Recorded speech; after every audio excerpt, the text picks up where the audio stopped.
friends, let's walk through the Module 3 assignment.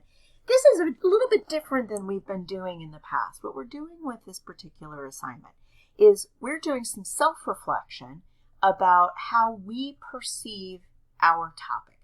And the reason that we're doing that is because the more that you have that skill, the more that you're going to be able to take that into the workplace and really think about why you're approaching topics in the way that you are. It's a wonderful skill, and it's something that's going to serve you really well. Okay, so let's get to it. So you've chosen one of these three topics: diversity, mental health, or activism. And what we're trying to get to today is what are those things that are guiding your thinking? And we're going to call those perceptions and observations and biases. So let's start with perceptions.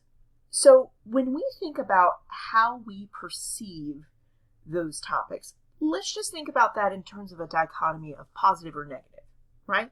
So for example, mental health, some people perceive people with mental health issues as being damaged or broken or not really reliable. Like if we walk down the street and we see someone who's sitting on the corner mumbling to themselves, we might feel fear or we might sense danger when in fact that might not even really be the case.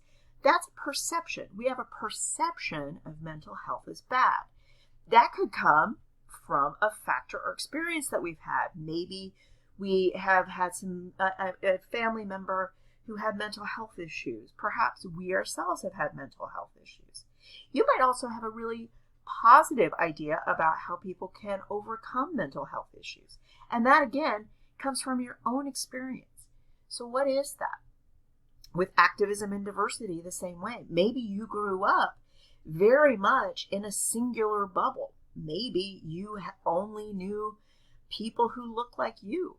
And that will contribute to your perceptions. If you don't know a wide variety of people, that might be something that alters how you perceive those other groups. And that feeds into this idea of what's your prior knowledge. So when you're coming into something, for example, like activism, maybe you have a lot of prior knowledge because you have been really active in causes and you've marched and protested and you've tried to get laws changed. Maybe you're incredibly active. Or maybe you've never done that before in your life. So you don't really have a lot of experience and you've just heard about it from the news. Understanding where you're coming from, though, really alters how you approach a topic. If I've never engaged in activism and I see someone who is very engaged in activism, I might perceive their work differently. I might see them as a real hero, or I might think that they're doing too much. But those are perceptions that can lead to biases. So let's think about this. Let's go back to that idea of diversity. Remember we talked about that idea of living in a bubble with just people who look like you. That may lead you to a bias about how your own group sees other people. One of the things, I grew up somewhat in the Netherlands, and in the Netherlands there is a friendly, shall we say, rivalry with Belgium. So if you're in the Netherlands, the Belgians are the dumb ones, and if you're in Belgium, the Dutch are the dumb ones. Okay, now this is a bias, right? The bias comes from perceptions and observations. I lived in the Netherlands, so my experience leads to my bias against the Belgians.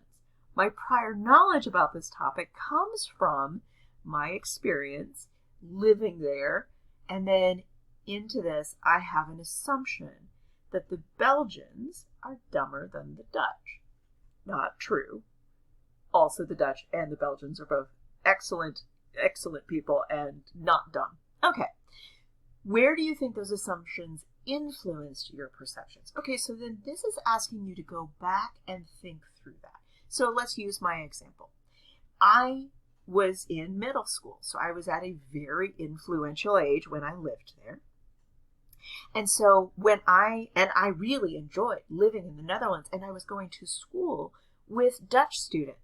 So I want to be like my new friends. I want to join in with the crowd. So my assumptions about wanting to be a part of the Dutch culture influenced my perception of the Belgians. And now that I'm older and I've thought about that, I've told you my stance on the issue. I think both the Belgians and the Dutch are wonderful people and very smart. But I also understand that this is a friendly rivalry that really is there to, kind of be something that's enjoyable for both cultures. Okay, one quick note. Some of you have not noticed this, and I know that you are struggling with your writing. So please make a note that you can use your video note tool.